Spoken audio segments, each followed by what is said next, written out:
boas noites.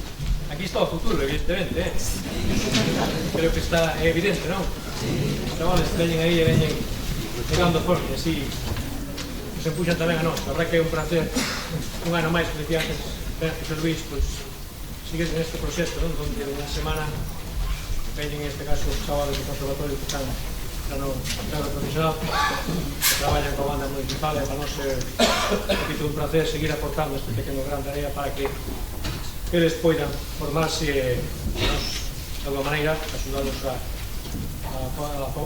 facer, a formar o seu futuro, non? Espero que nun día, quen sabe, un día mañán, eles poidan estar aquí, non estamos nós hoxe, que acabo estamos todo de paso.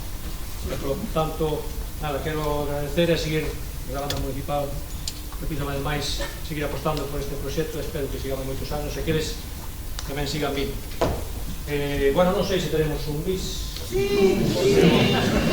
Se nos vais a fazer eles, porque están cansados, porque foi un pouco duro, a verdad que sí, pero bueno, creo que mereceu ben. Iremos logo a falar. Vamos a fazer logo unha peza da nosa terra, unha muñeira tamén dun compositor galego actual, do alcalde que é de Rianxo. Vamos a facer unha muñeira que se titula Contos da Aldea. A todos ustedes, moitas gracias.